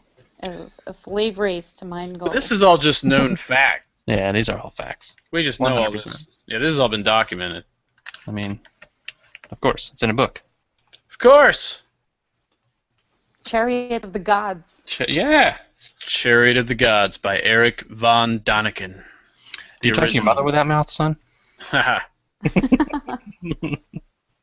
used to enjoy reading those verses in the Bible when I'd be bored in Sunday school. Von Daniken's in the Bible? No, but there's parts of the course Bible he that is. describe UFOs and saucers, and of course Moses went to the top of the mountain to talk to the mothership, and he came down with instructions from what might have been the Pleiadians. It was all. They're all Pleiadians. Definitely the Pleiadians. Yeah, absolutely. Exactly. They're from Orion's belt. This has been documented, of course. Yeah, the pyramids follow Orion's belt, Pumapunku, Orion's belt, aliens. Yeah, Absolutely. it's all connected. So we're at the point of the show now. Are we wrapped up, or are we going to talk about? You don't have Katzi's theory. Where do these come from? Yeah, Katzi, what's your theory on the? I'm gonna well, say A, are that, they real, and B, if they are, what's the theory? I'm going to say that they are real because when Atlantis was collapsing, the people were, when they had the visions of the collapse of Atlantis, they got their Atlantean scientists to genetically modify their DNA with some kind of aquatic DNA to create mer people of some sort to preserve the history of Atlantis. This is when humans walked with dinosaurs, because it could be like a dinosaur species we haven't found yet. Yes. Yeah. Okay. Absolutely. So I think that mer people are a result of the Atlanteans trying to preserve the Atlantean history. Ah, yeah. So keep them in the, because that's a safe place to be, is the ocean. Yep. You don't have to worry about Because like. that's where Atlantis rose from, and that's where it went back to. Lemuria came from the oceans, went back to the ocean. Aha! She might have won that one. We might have been outsmarted by a woman. Wow. Which is, it's possible. Darn it. So that really hits the ego hard, man. Yeah, maybe yours. Oh! I think I've seen enough Ancient Aliens to know what's going on over there. She knows. Yeah, she figured it out. She already knew going in. Find out she was gonna kill us. On that Okay, so we got 3 votes for everybody agrees that mermaids are real, merfolk are real. I'm down with the mermaids. They're real. Yeah, I need to get in the ocean and go look. We don't know. Yeah, we don't know their origin or exactly what's up with them, but we're pretty sure they're real. Yeah. Based on the scientific evidence that we've been given. I mean, the bloop is real. Ancient astronaut bloop- theory suggests that the bloop is real. The bloop is no blooper. Yeah, the bloop is actual recording, but could it be just layers of dolphin noises? Yeah, auto-tune the ocean. We should Auto-tune the ocean. There you go. insert clip here of auto-tuning. We might do that. I might actually auto-tune the bloop and stick it right here. I think that'd be pretty sweet. That would be sweet. That could be an internet sensation. That could be the next. That could be the next. Ain't nobody got time for that. Do the bloop remix. That's not even auto-tune, guys. That's just No, you're right. That's just a remix. Yeah. Yeah. It's okay. Now, those auto-tune guys. What are their name? Shmoyoho. Shmyoho. Shmoyo. Those guys are brilliant, by the way, to our listeners. Shmoyo. Yeah, and they're absolutely super famous right at this point. Oh my They're gosh! on And they should everybody's channel. They literally like visit every single YouTube star's channel all the time. Yeah, Katzi, are you familiar with them? I am. Yes. Excellent. They've probably got 1 billion views at this point. And they should. They really should. I think if it takes off, though, we'll be at Contact at the Desert next year. What? Oh no! Correct. It's like the new Burning Man or something. Ancient Aliens Live. Oh, Wow. I want to get a Contact in the Desert. I'd Wonder like where. to sounds make that cool. life goal of next year. Well, now Freeman has his own Free the Mind conference. Oh really? Yes, and he had Free the Mind, Free Your Mind 2 Ooh. or 3 sequel. this year. Yeah, just recently. I think it might be a 3 at this point. It's like the Juggalo Gathering without Juggalos. Yeah. Boom. What kind of a gathering is that? Boom. I can't go through an episode without mentioning Juggalos. I've noticed. Clearly. I'm obsessed with them. Is that American Juggalo? American Juggalo. Deuce Juggalo? Yeah, Deuce Juggalo. Deuce Bigelow, male Juggalo. Oh wow! I just found a picture. It's like the Disney Little Mermaid, but it's all done like Thomas Kincaid style. No, there's phallic symbols in the Little Mermaid. Have you heard of this? Oh, That I is true, definitely yeah. know about that. Yeah, I'm gonna post that on our Facebook until Disney tells us to pull it down. Explicit. Children explicit. Facebook. Yeah, that's going on the Facebook. Hey, so all right, I guess we wrapped it up with mermaids. That was good. Anybody have any updates outside of the mermaid discussion for the week? Updates. I got an update. Vamonos. Up us date. Vamonos.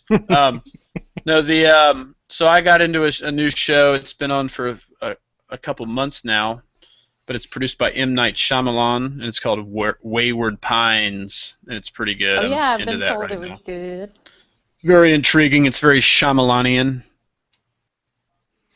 So everybody, I recommend it. I don't know what's going to happen in the end. It might be stupid, but it might be amazing.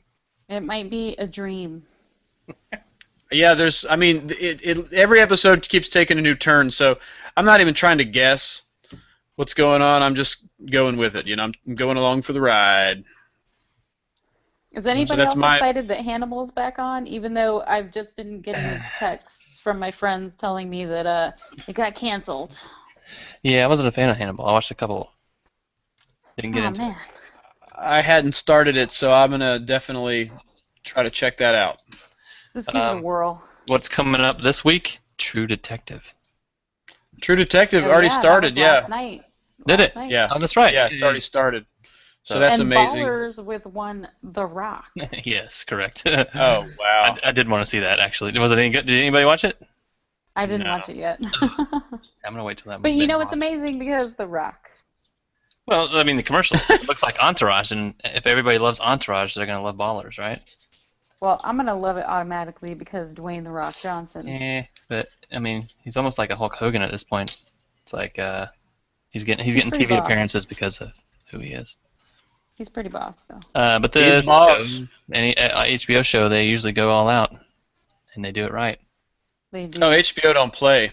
So the HBO just started a new service where you don't have to have HBO with your cable provider. You can just subscribe with HBO directly instead of having to. HBO Go. Yeah. So my Apple TV, It's like $15 a month, right? I think it was $15.99. Yeah.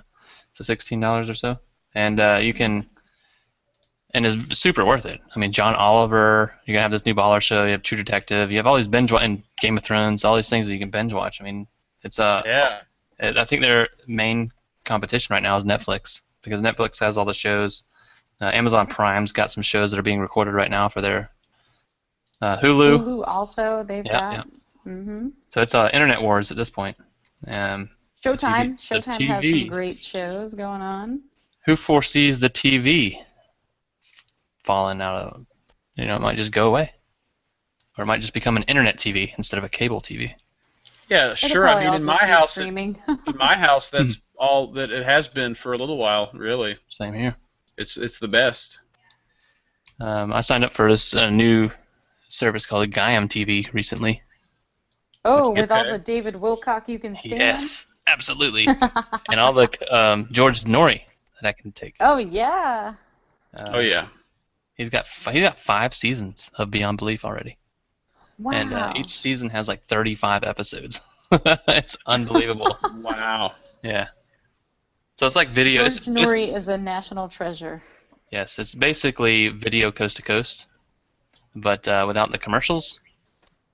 And they just talk about stuff. And I'm really into the near-death experiences, past lives part of it right now, because he has just so many episodes about it.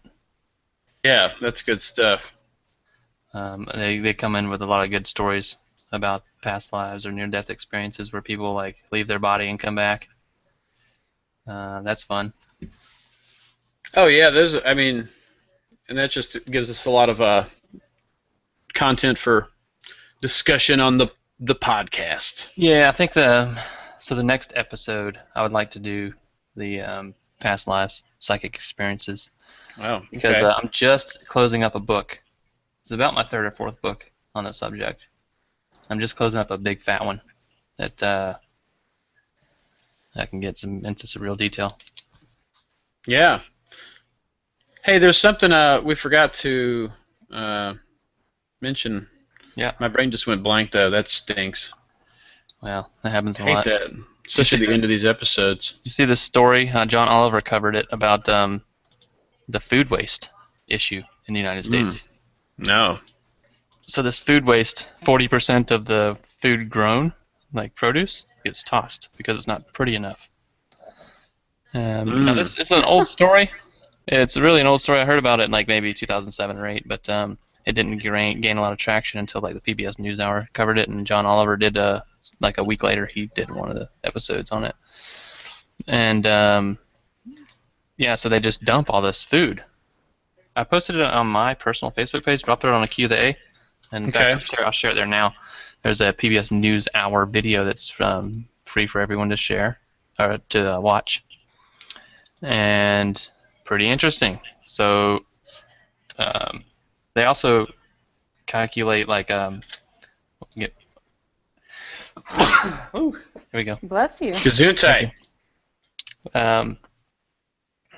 Like say like a Panera Bread, or we have another company here in Atlanta called Atlanta Bread, just like Panera, but they throw out a lot of their produce and stuff at the end of the day, like bread and stuff that could go. They don't wrap it up and they don't try to sell it at other markets. They just throw it out.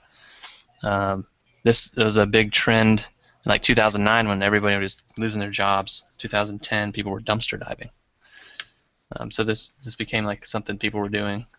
Going to companies that throw out all their end of the day produce, like even Krispy Kremes, Dunkin' Donuts, places like that. They just throw out perfectly good donuts. Just throw them in the dumpster. But all this is calculated in that 40% that's thrown away. You go to a watermelon farm, and people pick the watermelons. If there's any kind of blemish on the watermelon, they just trash it right there on the farm, stomp on it or something like that. That's so wasteful.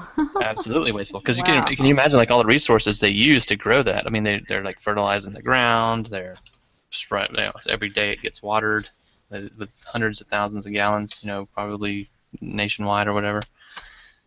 And then in the end, they just stomp on the son of a bitch. And then hundreds of them.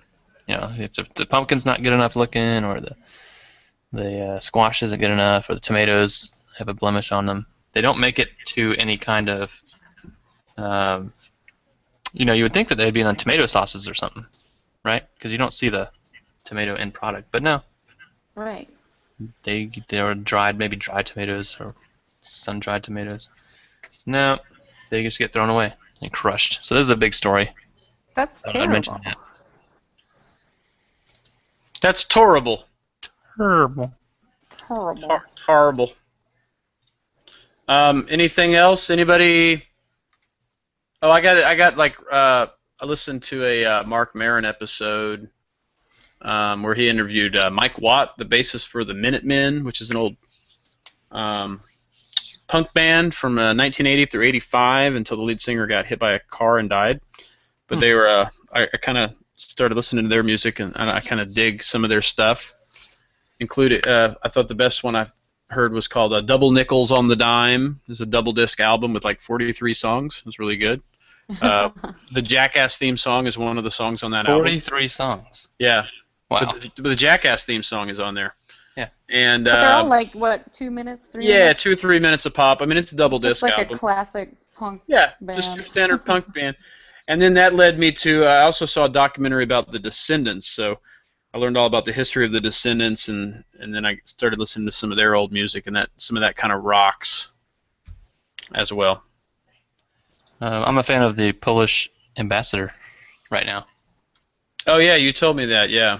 Got an album called Ecozoic, which is not the newest one, but I really love that one. It's music it's like eco sounds from each. Say they have like an African type of ecology sounding, it's African music, or they'll have even like a mermaidy sound. In fact, I might be closing out this episode with an Ecozoic track, because it actually absolutely sounded like a mermaid bloop track.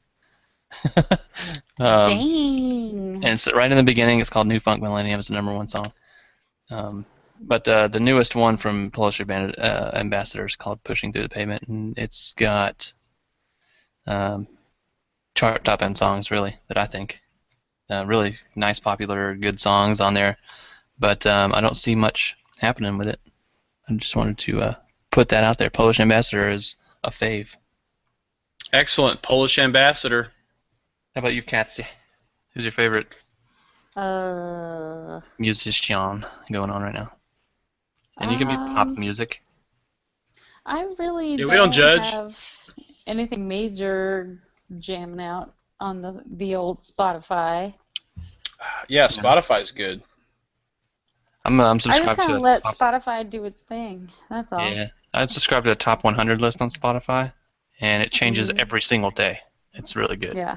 Oh, that's kind of cool. You should really, you should get on the Twerk It playlist. Twerk That It. changes all the time.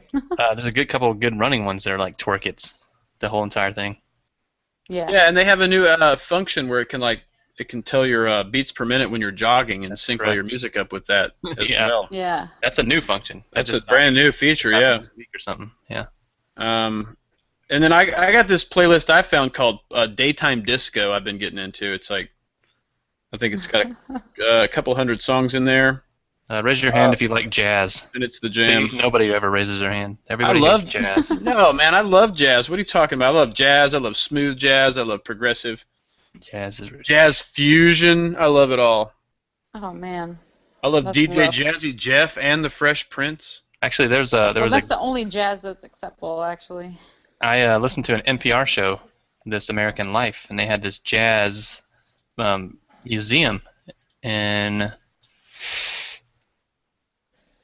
Louisiana.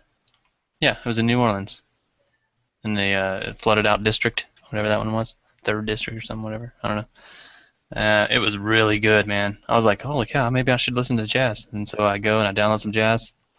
Wasn't impressed. No. Herbie Hancock. Check out Herbie Hancock Headhunters. If you're not impressed by that, then I don't know what to tell you. I feel like Herbie. I'm on a podcast with my parents. Well, at least With all Kevin. this jazz talk. Yeah, I'm very in touch with my past life. at least with Kevin. So, speaking of that, I think that in my past life, my immediate past life, I hated rock music. Oh yeah. Just like 60s rock music, not the current Huh. rock music, because I'm really into current rock Like music. what? Like what 60s were like? You don't like Elvis? No. Like the The Doors Beatles? and stuff like that. Exactly. Yes, just like the Doors. You don't like the Doors? People like that. Well, Katzi's Um, boyfriend, he despises the 70s Doors, rock. actually. Yeah, like all the 70s rock crap, like classic radio, like What classic about rock. the Who? All the classic rock. Oh man, I love I can stand the Beatles, so that's Led not Zeppelin. Led Zeppelin. It wasn't well. I mean, that's good when you're like on acid or something. No, it's always good. It's Come on, dude. I've never listened to Led Zeppelin outside of acid. That's This good is when starting to you're get going on into a that- journey. Just like I don't watch Ancient Dude. Aliens outside of going to sleep. Do you like music with lime or without lime? Say what? Do you like music with or without lime? I don't know what you're referring to, sir. When you're talking about beer, Yes. Yeah, lime or no lime beer. That's the lime only and difference. non-lime. That's the only two you can have. Not lime or All non the flavors. Yeah. So Dukey Royale is not impressed with rock music from the 60s or 70s. classic rock. I mean, maybe it's just because I don't like the people associated with classic rock, Pink Floyd. Maybe like- that could be it. the mullet type people. Pink Could be Floyd. it. Pink Floyd, it's like a weed band. It's like, yes, I will Pink go Floyd to a is like, Pink Floyd concert and I would smoke out and I would love it. It's like Yeah. a Fish concert. Like that's Pink Floyd and Fish Yeah. are kind of like interchangeable. So I've been to a Fish concert and I Sure. didn't know any songs by Fish. I knew 0 songs by Fish, but being extremely smoked out at the concert was fun. Yeah, you had a good time, didn't you? Yes. Well, I have been to like many of Fish concerts, Yes, you have. and I was completely sober at all of them. Boo. And I'm just joking. And I had some amazing times, but that chapter in my life is over. No, it's not. I don't have time for that. It's Although I do, It's casually over. yeah, I tend It has to. only just begun. I'll play some jams occasionally. I can't make it through a whole show like I used to. Those older days they're past me. I did recently sell my drum set though. That's good. Oh, you mean we could have started a band this whole Yeah, time? let's come over and play some jazz at your house. My brother is actually in a band, and he would not play with me. So I traded my drum set for a guitar, and I gave it to my daughter. So I don't have anything anymore. Ah, okay. I've got a couple of guitars. We can still make this band happen. She's got Because guitar I know lessons. I know a drummer. So my We drum got set, that covered. I think I've told the story about my drum set on the podcast, Eon. Okay. You think I have? Yeah, I think Hello? I got a drum set for $50 from a crackhead, and when I was in 1999, It was a 5-piece drum set at the time. It was all original, and I just took it because I wanted a drum set. I played it like crazy. I saved it in my garage in this new house. I played it every once in a while, maybe every 6 months, just to make sure I still had rhythm. And I added a few cymbals to it, and I put it online for a trade on Craigslist. And nobody uses Craigslist anymore, I thought. So I put it on there. Some guy asked me if he could see the badges that are these copper badges that are inside the drum heads. Mm-hmm. So I send him pictures, and he comes back and he says, I'll trade you my Larrivee guitar. And so I'm like, oh, well, Larrivee, Okay. that sounds expensive. So I go and look it up. Fancy, It's a $2,000 guitar. He gives me the model and everything. I'm like, so why would he want to trade me this $2,000 guitar for my old stupid drum set? So I go online and I look, and those badges confirm that my drum set is worth $5,000. Woo! Holy crap. And I bought it for $50. That's a deal. It's called the Pearl Gretsch drum set, and it was in 1978. And I knew that it was old, and I thought it was from somebody told me it was from 1978 at one point, but I didn't think it meant anything. And there was one other one that was worth more. It was worth like $7,500, and it was a blue series from the same. So wait, you currently have this drum set up? You said? No, I traded it for the $2,000 Larrivee. Oh, okay. So I gave my daughter now has a $2,000 guitar. Oh man, your daughter got the hookup. Yes. Yeah, really. Sweet. But he was a professional musician, so he had guitars to spare. He told me that he had like 19 guitars or something. Okay. Probably a guitar's much better than the one he gave me. Oh, he gave me a case, he gave me strings, he gave me picks. Badass. Yeah. But man, I just found this amazing 1920 by 1200 picture Thomas Kincaid did of Wizard of Oz. It's pretty cool. Huh. I didn't know he did. Kincaid went outside his box. I didn't either. No, he did all this. He did a lot of Disney. He got commissioned by Disney to make a bunch of paintings. Wow. This Wizard of Oz is not Disney that I know of, but this is pretty cool. Doesn't he do the Coca-Cola Santa? No, wasn't that That was Norman Rockwell. Norman Rockwell? Yeah. Couldn't think of it. Yeah. So anyway, I think we're coming to a close here. All right, so mermaids do exist. Go look it up. Google that. Yep, they are definitely Mermaids real. exist. If you don't think that they do, then you're ignorant, and you need to open your mind and be educated by these scientists And on IMDb. Who suggests that they are real, Katzi? The Atlanteans, ancient astronaut theories suggest. Giorgio Tsoukalos, David Childress, David Wilcock, obviously. David Wilcock. Wilcock. We gotta get the David Icke. in there. David Icke. Mm-hmm. Oh, Eric Von Daniken. Yes. Even though that's outside his realm, he still is like, well, otherworldly, technically, yes. Well, I mean, he believes in gods, so gods could create. And Yes, as well as Tom Hanks. Tom Hanks. Of course, Tom. Well, Hanks. I mean, he was on the island. I'm sure that he saw Well, mermaid. no, he was in the movie Splash. That too. Yeah. But he was with Wilson out in. Yeah, but when he was you're was right. castawayed, he probably saw a couple. Yeah, he Sure, definitely some saw all things. kinds of stuff. Yeah, they sang to him. That's why he went crazy, because the sirens that were up in the ocean. He followed that siren song. Right. That sweet, sweet siren song. Wilson. Oh, hey, so since last week now, we got 50 likes on the Facebook page. I did a little web marketing, and it solicited to a lot of my personal friends. Brian Frangie is also liked our Q the A pod, facebook.com/Q the A podcast. Thank you for everyone Thank joining, you. if you did. Being a little more active there now. We've got photo galleries going up per episode with hashtags. Twitter is very active. I think we've got quite a number of followers over there. Yep. What is that? Twitter.com or no at Q the A podcast. Correct. And then we got qtheapodcast@gmail.com if you want to send us an email with comments, concerns, complaints. So, of course, we want to thank Katzi Roman for joining. We want to thank Katzi for her expertise and sitting in this week. I appreciate you guys having me on about mermaids. Yes. Mermaids. Katzi actually Merpeople. didn't want to admit this, but she actually is a mermaid. Yeah. You know, Where's the I mermaid kind of sexual? wanted to like play it down, Yeah, so I just but, had to tell everybody about that. Sorry, Katzi. exposing my origins. That was the real truth behind the episode. If it wasn't, it was too subtle, I Yeah. think.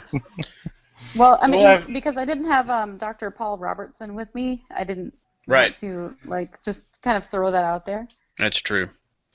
So, yeah, I guess that's it, guys. Happy Monday, Happy Monday. or whatever day you're Picnic listening to this off episode. So You got a are we, 1 out of 7 chance for it to be a Monday. are we in agreement? Past lives, NDEs, next week. Past live, Yeah, I like that. near-death experiences. Katzi, you want to join us? Absolutely. All right. We're going to have a menage a trois next week again on Q the A podcast. Good night. Good night or day or morning, everyone. Au revoir.